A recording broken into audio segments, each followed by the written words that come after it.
Here we have infamously corrupt localizer Katrina L advocating for her couch activist buddies over on Blue Sky to call up and harass Japanese companies to try to force them to use union actors and localizers like her. The entitlement from these people is insane. Here's what she says.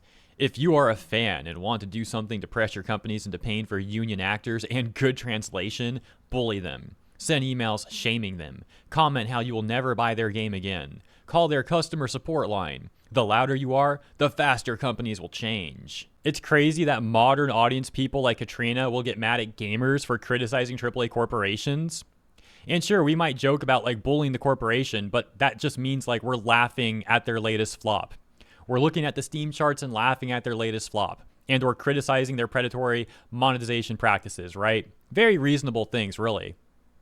But here she is like actually advocating to literally bully the employees at the corporation, even calling up their support line to bully them because they understandably, as a Japanese company, don't want to sign a union agreement with an American union that is also notoriously corrupt. That, of course, being SAG-AFTRA. There is more context to all of this stuff, and I'll go over all of that with you. There's kind of a lot to unpack here to how we got to this part. But for anyone who's not familiar with Katrina, or maybe just wants a refresher, when she's talking about good translation, this is hilarious. Good translation. Because she became infamous years ago during a situation with a manga called I Think I Turned My Childhood Friend Into a Girl, involving two men. One was a femboy, one wasn't. And these two guys end up dating. It's like a gay manga, right? English localizers, via 7Cs if I recall, then actually changed the femboy character into a trans person, completely altering the source material. This was so egregious that when the mangaka found out, he actually had 7Cs fix the error and reprint the entire thing. Now, Katrina is not the localizer that did that mistranslation, but she did publicly post support for that localizer, saying that the localizer did nothing wrong, essentially, according to my recollection. Again, this was like 2 to 3 years ago at this point in time. Nevertheless, really ironic that she's going to actually have the audacity to talk about good translations. She doesn't care about good translations. What she does care about is forcing her agenda into Japanese intellectual property. Now, the context to this post is actually her responding to voice actor Ben Diskin, who recently lost his role as Mega Man, as Capcom didn't want to sign a union agreement with SAG-AFTRA. Capcom, of course, being a Japanese company, and SAG-AFTRA being an American union, and one of the most notoriously corrupt unions in the world. More on that in a second. That is all the context. We'll take a look at Ben Diskin's statement about no longer being Mega Man and all that. And then we get a series of very whiny posts from Katrina leading up to the one that we just read, where she's advocating for people to harass Japanese companies over this stuff. But really quick, something also hilarious I'll point out. The date that she posted this is March 10th. Keep that in mind. As now we hop over to Twitter, and this tweet from March 12th, a mere 2 days later. And we can see this says, AI manga translation company Mantra has now partnered with Shueisha, Kadokawa, Shogakukan, and Square Enix. It translates tens of thousands of manga pages per month using ChatGPT, after which human editors revise the output. Mantra is also involved in Vietnamese One Piece. This being a follow-up to news in 2023 that announced Mantra, this AI service. And so now, a few years later, we're getting news that, yeah, Mantra is partnered with these major Japanese companies, heavily involved, obviously, with the anime and manga industry. Now, look, I would prefer if we had human localizers that really just focused on translating things authentically, and they genuinely like the Japanese IP, they like the anime and manga communities, they enjoy their line of work, and they're not using that position to take advantage of said position by spreading their ideological rhetoric. Unfortunately, that's not the reality of what we have. We don't have that genuineness. We have the inverse. We have these ideologically compromised people taking advantage of their positions to shoehorn in this sort of agenda-driven rhetoric, as mentioned. For example, what I just talked about regarding the manga, I Think I Turned My Childhood Friend Into a Girl, and Katrina's own somewhat involvement with that situation. But I have plenty of other examples as well. I mean, we've seen so many examples of this stuff occurring over the years, and I'll show you some that have briefly come up recently as well. But this is all to say that while I would prefer to have, actual good people working on this stuff, I'm not going to feel bad that corrupt people are losing to AI at this point. And that's a very common sentiment that I see from the anime and manga community. localizers are just disliked, very heavily disliked, for good reason, because they've been doing this stuff for so long. Now, one important caveat being the section where they say, after which human editors revise the output of the AI. So, hypothetically, if the people revising the output are also ideologically compromised, corrupt, entitled people, that could still be an issue.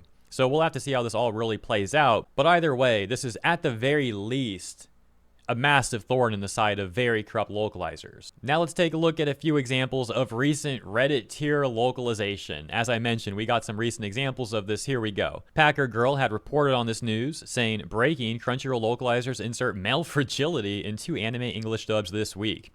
We can see the example on the bottom where the original subtitles had said, male pride is such a pain, and that got changed by the localizers to fragile masculinity, added again. And the other example, where we can see the context had said, of course there are things a tough girl like you wouldn't understand, and the localizers changed that to, you are a tough girl and therefore too strong to fully understand male fragility. The irony of these people talking about fragility as they shoehorn in their own rhetoric. Like, that's a self-report right there. It's crazy that we're in 2026 and you still see like Reddit tier cringe translations like this, or localizations, I should say. These people, man, they have no character development at all. It's just pathetic on their part. We have another example. Packer Girl also posted, breaking, Crunchyroll localizers insert chud into you and I are polar opposites anime English dub. Original context had said, it pains me, but I can't help overhearing. Localization version, and now I'm eavesdropping on them like a total chud. Another example. Original context had said, I'm just so, and then the localizer changes that to, I'm such a chud. So this one is really funny because it comes off like the modern audience is so mad that a word they spent years trying to turn into an insult for gamers and or people who don't fit their hive mind, that being the word chud, is not seen as an insult by most people now. Like, gamers reclaim that word. We're not insulted by that word. We call each other chuds as jokes nowadays all the time. We don't care. So now we have a modern audience localizer trying to shoehorn that word into an unrelated Japanese IP in a negative context to really desperately continue trying to make it an insult and like a negative thing because they're so mad that gamers reclaimed it successfully. All right, with all those examples out of the way, we'll return to Blue Sky and Katrina's series of whiny posts in response to the aforementioned news of Ben Diskin announcing that he's no longer the voice of Mega Man, saying that he was asked to return for Mega Man Dual Override, but only on the condition that he works without the protections of a union contract, which he didn't agree to, saying, I was told there are, quote, full AI protections in place that guarantee in writing that my voice will never be used for AI development, unquote, but was also told with certainty from Capcom that the project will not go union. He says, while I certainly appreciate the acknowledgement of the concern around AI, working without a contract I can realistically enforce isn't something I can risk. The only way to enforce non-union contracts like this involves personally taking giant companies like Capcom to court and suing if I thought they'd use AI. I don't have the mental, emotional, or monetary strength to survive a protracted legal fight. Now, I paused for a second because I was getting flashbacks to the Hoyoverse situation last year when a number of SAG-AFTRA voice actors were saying that they were fighting for AI protections with the contract they wanted Hoyoverse to sign, the so-called interim agreement via SAG-AFTRA. But as you guys all know, as is history, the contract was actually about much more than that, and the SAG-AFTRA union VAs were trying to monopolize the industry to the extent that they could basically bully out non-union VAs, get them fired, make them lose work, and or force them to join the union. But again, to the public, they were presenting all of this as, oh, we're just innocent VAs trying to get AI protections, when in reality, there was a lot more to it than that. It was a complete power grab. So this is to say that when a VA, especially on Blue Sky, is talking about how they just want AI protections, I'm going to say X to doubt. I just can't believe any VA at this point in time saying similar rhetoric. Plus, Ben Diskin actually was actively advocating at that point in time for the SAG-AFTRA side. So yeah, I'm not just going to believe what this guy's saying at face value. Now, that said, while I'm saying I don't believe him at face value, I'm also not calling him a liar. He could be telling the truth. Maybe that's all he really wanted out of Capcom in this specific situation. But that still doesn't justify trying to force a Japanese company to sign an agreement with an American union. Especially, like I've said before, a union that has a terrible reputation as being one of the most corrupt unions in the world. Well, hey, that Japanese company won't sign an agreement with them? Oh, I'm so mad. I can't believe that. This is so unreasonable. Okay, bro. He goes on to say, in my heart, I want to believe Capcom would never use AI, but in my head, I'm aware that basically every major corporation is looking to incorporate generative AI to save money. The video game industry is facing record layoffs. Yay, get wrecked AAA. Stay mad, Ben Diskin and other people that are mad about that. And huge amounts of uncertainty. I need a union contract to feel safe. Also, as an aside, I don't think it makes sense to strike for over 11 months to get enforceable AI abuse protections and then turn right around and go to work without them. Okay, important context on that. I don't think he's referring to the Hoyover strike on that one, the loose collective work refusal. I think he's referring to the actual official SAG-AFTRA strike against video game corporations, in which that strike was specifically going after major American corporations. It was never going after foreign corporations. So this is a conflation on his part. He goes on to say, I truly wish Capcom was at least willing to speak with SAG-AFTRA about doing this game union. I love the implication there that Capcom's not even willing to have that discussion. They're just shutting it down instantly. Dub for Capcom. I expressed that I'd even be willing to work on a lower budget union contract if it meant this flipped. It genuinely wasn't about the money for me. It's been an honor voicing Mega Man in Mega Man 11, the best-selling game in the series history, and watching Mega Man reclaim his rightful place as a gaming icon. I hope Mega Man Dual Override is even more successful than 11, and that everyone enjoys all the hard work the devs are putting into it. Good luck out there, Mega. I just wish I could have been there with you. And this random guy's like, I think you made the right decision, Ben. Heart. Now, for the record, Ben Diskin is also someone who has defended corrupt localizers before. In 2025, he had said, localization done correctly involves changing the dialogue. This isn't out of disrespect. It's so the original creator's intent comes through to the intended audience. When it comes to comedy, for instance, there's a saying. The subs can tell you a joke. The dub has to make you laugh. So first of all, obviously localizers should be doing their best to make accurate translations. Sure, sometimes that can reasonably involve having to make changes to the dialogue because certain words don't translate well from whatever language they are into English, right? We all understand that, that's obvious, we get it. But these localizers are going above and beyond that. They're changing way more material than they should be, and in many situations, even adding their own ideological components to the localization, and in other cases, adding terms that they're trying to use as insults, like the Chud example we just saw a moment ago, because of how politically brain-rotted these localizers are. Now, the second thing is his saying here. Once again, when it comes to comedy, for instance, there's a saying, the subs can tell you a joke, the dub has to make you laugh. I just don't think that's the case. I think it's fine, actually. If someone's consuming material from outside of their country, they're going to understand that certain things are going to hit different. In this context, a joke. Wow, you're going to miss a joke, whatever. That's actually part of the charm and the appeal when people consume something that's different outside of their country, right? If we want to consume something we're going to understand fully, for me as an American, I'm going to watch or play something that's American. And to be fair, I play plenty of American things. I watch plenty of American things. When I want to watch something from Japan, I'm going in there with the expectation that this is Japanese IP. They have a different culture. They have different language. It's different. And that's part of the charm, that's part of the appeal. And that therefore may mean certain things are going to land a little bit differently if the translation is done accurate. It might fly over my head, I might not understand it. And again, I actually like that. And I think a lot of people who enjoy intellectual property from outside of their region are going to share a similar sentiment. Now, you're welcome to agree or disagree on that. To be fair, that's a pretty subjective opinion. What's not subjective, though, is the evidence that I'm about to cite. Because around 5 years ago, NISA localizers went on stream talking about the game Trails of Cold Steel 3 that they were working on. And they literally said on stream that they will change Japanese jokes in their English localizations because they find the jokes to be offensive. More specifically, they literally said that these jokes are sexist and they changed them to fit the culture of the region they're localizing for, in this context, America.